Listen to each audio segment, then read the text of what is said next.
మీ business ఏదైనా మీ ఊర్లో promotion చేయాలంటే అది సుమన్ టీవీతోనే సాధ్యం. ఇప్పుడే సంప్రదించండి. Welcome to Suman TV Kothagudem. భారత రాజ్యాంగ సృష్టికర్త బిఆర్ అంబేద్కర్ జయంతి సందర్భంగా మన భద్రాద్రి కొత్తగూడెంలో పోస్టల్ సెంటర్ దగ్గర అయితే అంబేద్కర్ గారి విగ్రహాన్ని ఆవిష్కరించి పూలమాలలతో సత్కరించడం జరిగింది. ఈ కార్యక్రమంలో భాగంగా శాసనసభ సభ్యులు కూననేని సాంబశివరావు గారు, అదేవిధంగా జిల్లా ఎస్పీ, జిల్లా కలెక్టర్ గారు కూడా దీంట్లో పాల్గొనడం జరిగింది. మన భద్రాద్రి కొత్తగూడెంలో బిఆర్ అంబేద్కర్ గారి ఈ జయంతి వేడుకలు ఎలా జరుగుతుంది అనేది ఇప్పుడు చూద్దామండి.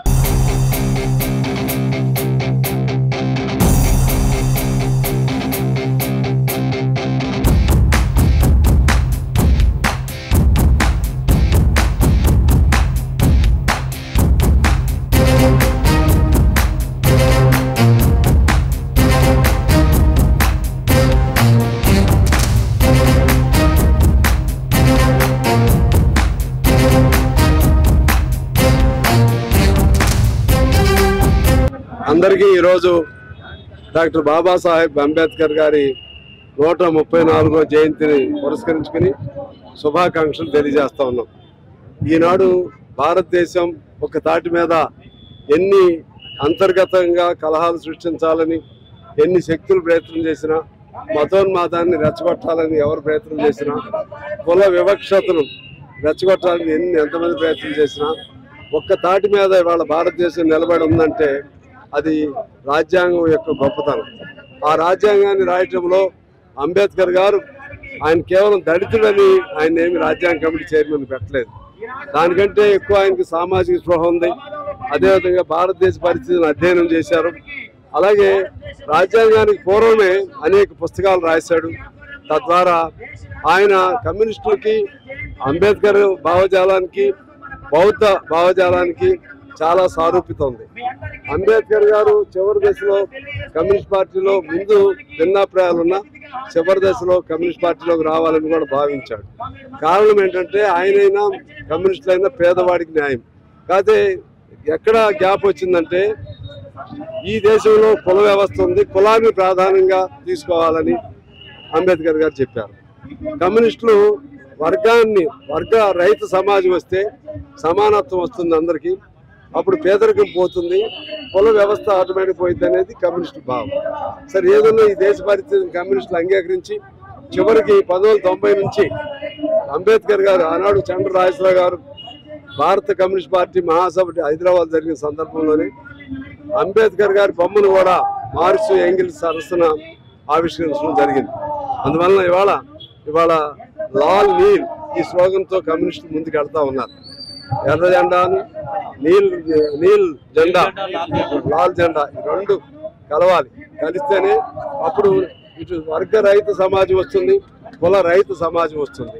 ఈ రెండింటితో ముందుకు వెళ్ళాలని కోరుతూ అంబేద్కర్ భావజాలం మరింత ముందుకు వెళ్ళాలి.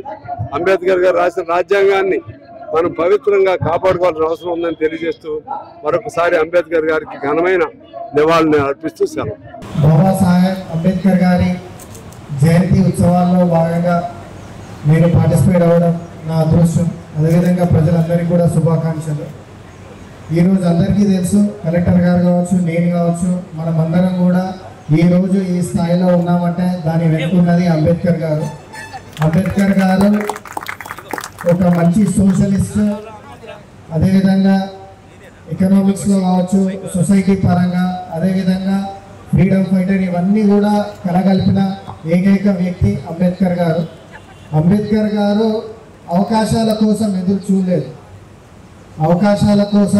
చూడలేదు, తానే అవకాశాలు క్రియేట్ చేసుకుని పేదరికం నుంచి కూడా ఏ విధంగా ఎదగాలనేది అతని దగ్గరికి వెళ్ళి నేర్చుకోవచ్చు. అంతేకాకుండా అంబేద్కర్ గారు మీకు అందరికీ తెలుసు, ఇన్ని కోట్ల జనాభా గల మన భారతదేశం ఇప్పటికీ కూడా ఒక యూనిటీ అనే భావంతో ఉంటుందంటే దానికి మెయిన్ రీజన్ అంబేద్కర్ గారు.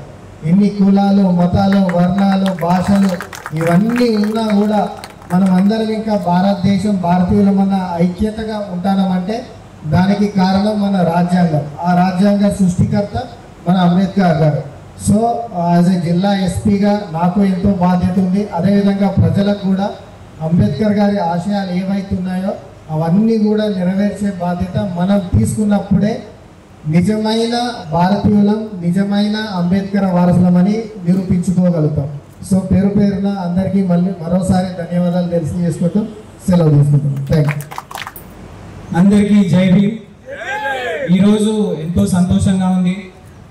అసలు ఈ వేదిక పైన ఉన్నా లేకున్నా అందరి కోసం ఈ వేదిక ఏర్పాటు చేయడం జరిగింది. చాలా సంతోషంగా ఉంది. 134వ బాబాసాహెబ్ అంబేద్కర్ గారి జయంతి రోజు ఇక్కడ ఒక పండుగ వాతావరణంలో మనం ఇది ఘనంగా నిర్వహించుకుంటున్నాము. మన జిల్లా మొత్తం మన బాబాసాహెబ్ అంబేద్కర్ గారి చూపిన ఆ దారిలో నడుచుకుంటూ ఐక్యత చూపిస్తూ అన్ని ఏది భేదభావ లేకుండా అందరూ ఒకే వేదిక పైన వచ్చి మన దేశానికి మన జిల్లానికి గొప్ప పేరు రావడానికి కష్టపడుతున్నారు. ఈరోజు నాకు ఎంతో గర్వంగా ఉంది, ఈరోజు సంతోషంగా కూడా ఉంది. ఇప్పుడే మనం చూసాము మన సింగరేణి మన సాయంతో అది ల్యాడర్ కట్టడం జరిగింది. దీని వెనకాల మన సమితి ఎంతో సూచనల వల్లనే ఇది అయింది. ఎందుకంటే వారు మనకి జిల్లా యంత్రాంగానికి ఈ సూచన ఇవ్వడం జరిగింది. సింగరేణి మన సిఎండి సార్ గారికి కూడా, బలరాం నాయక్ సార్ గారికి కూడా చాలా ధన్యవాదాలు.